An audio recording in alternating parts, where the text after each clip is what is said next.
encompasses what our White House is today. Okay? Basically, if you're not at the table, you are on the menu. Okay? There's no check and balance. If you have a diverse staff, that puts you in check. If I have Asians and Hispanic people and black people and white people, if I have a group of those people working together, what's the likelihood that a biased law would be passed out to the American people? Because there are no checks and balances, it's easier for me to discriminate. If I have an all-white office, how can they have anyone else's interest at heart? So if you're not at the table, you're on the menu. Yes, that is very, very important to me, to our White House, to our government today. And we're not seeing any actual checks and balances, because that's what that is. That's a check and a balance. If I put together a team of all one race, there's going to be, and it's not even necessarily on purpose, but you have to think that, you know, people have their own interests at heart. And when they're focused on their own interest, a lot of times they're not worried about anybody else's interest. And that's if it's not on purpose. If it is on purpose, then it becomes a whole nother horse of a whole nother color. On that note, I'm going to bookmark where I have stopped off. And I'm going to take this home and edit it. And then we're going to go on to the next portion. I'm not through with the prologue by at least a couple of pages. So I will get back to you. And you know what? No, we're going to go ahead and finish it off. Where was I?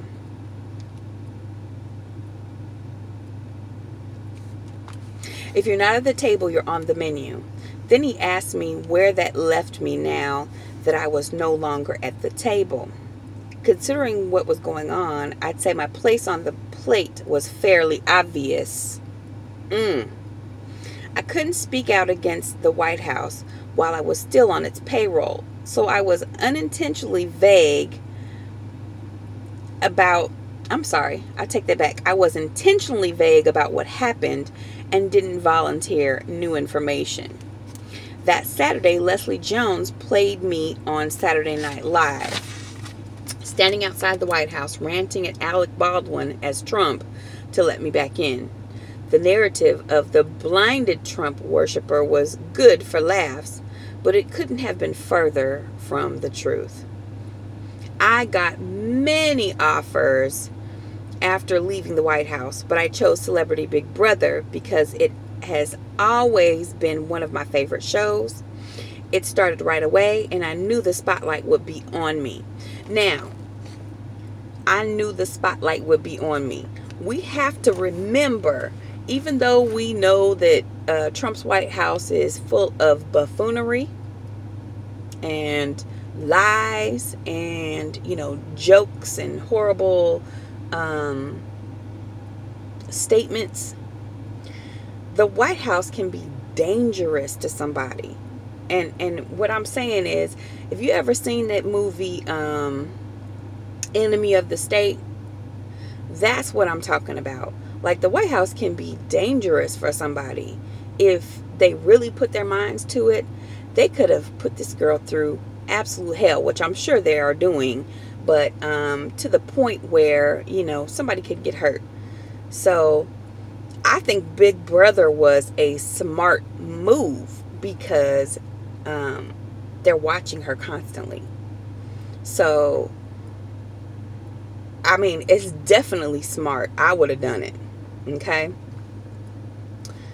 And she knew the spotlight would be on her. So let's continue on. I figured that if anyone threatened to hurt me, the world would be watching. Oh, Bad things can happen to you in the shadows, in the dark, especially when you're threatened by one of the most ominous figures in U.S. government. But on Big Brother, I'd be on their live TV show a week, 24 hours a day, live feeds. Anything they try to do would be litigated in the court of public opinion. On the show, I said some things that were not flattering to the president.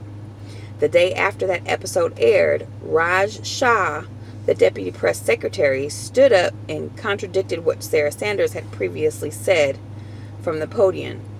Omarosa was fired 3 times on The Apprentice, and this is the 4th time we let her go. She had limited contact with the president, while here she has no contact now. So which is it? Did I resign or was I fired? Had I exploited my walk-in privileges and spent too much time with the president, the predominant complaint of other advisors for the first 6 months of my tenure? Or did I have no access and never spend any time with him at all? Contrary to hundreds of videos and photos of our often daily White House meetings. The White House has a problem with the truth. But at least they are consistent and only too predictable with the lies they tell. The lies they tell, honey. I left the White House to a barrage of threats from Kelly's staff. They accused me of keeping my White House computer. Mind you, when Stefan and Irene oversaw my packing, they provided me with a checklist that I signed, turning over all my technology and my ID. It's standard protocol for departures. I wouldn't have been able to leave the complex with any of it. My assistant, Alexa, was barred from communicating with me and was effectively banned from all department meetings and correspondence after I left. They tormented her daily until she got out several months later and moved to a new job. In the rush to get out of the White House after my meeting with Kelly, I left behind some very personal items, financial documents, a drive containing my wedding proofs, photos, gifts, cards, and most important, my commission certificate. According to an email from the White House's counsel's office, if I wanted to see my personal items again, I would have to sign a draconian departure non-disclosure agreement, NDA, about my time at the White House. I'd read that White House counsel tried to make other appointees sign NDAs during and after their tenure at the White House. Some were forced to, but I refused. At the time of this writing, General John Kelly is still holding my personal items hostage at 1600 Pennsylvania Avenue and advising the counsel's office to harass me constantly. A normal person would have crumbled under the kind of scare tactics and pressure they put me under. But I'm not your average person. Basically, in street terms, which I'm sure she's accustomed to, I ain't the one. And I'm not easily intimidated. In my previous experience in the White House with the Clinton administration, I saw what happened when people abused power and how that ultimately led to their downfall. That experience of being locked up in the Situation Room was extremely traumatic, but it was not the worst situation I had faced in my tumultuous life. Believe me, I am the ultimate survivor. That's the prologue. That's just the very first part of it. It ain't even a chapter. It's like beforehand. It's like before the beforehand, because they ain't even got to the introduction yet. Oh my goodness. They didn't hold this woman hostage in the Situation Room. And why are you firing somebody in the Situation Room? There's only so many ways I can look at you. What is going on? Y'all got to get this book. I'm going to come back with the introduction later.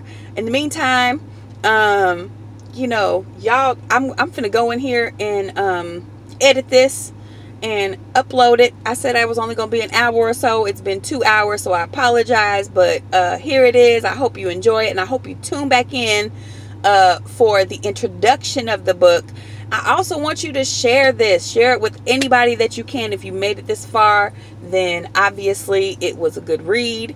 I apologize for my missteps and my misspeaking and my misreading, etc., etc. Also, don't forget to visit my website, buddisbodybar.com.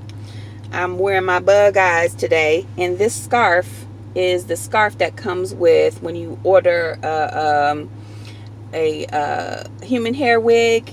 You get this scarf, you get a wig holder, and you also get a flyaway tamer and some other things. All that extra is free. So make sure you check out buddisbodybar.com for that, and I will see you on the introduction. I'm out.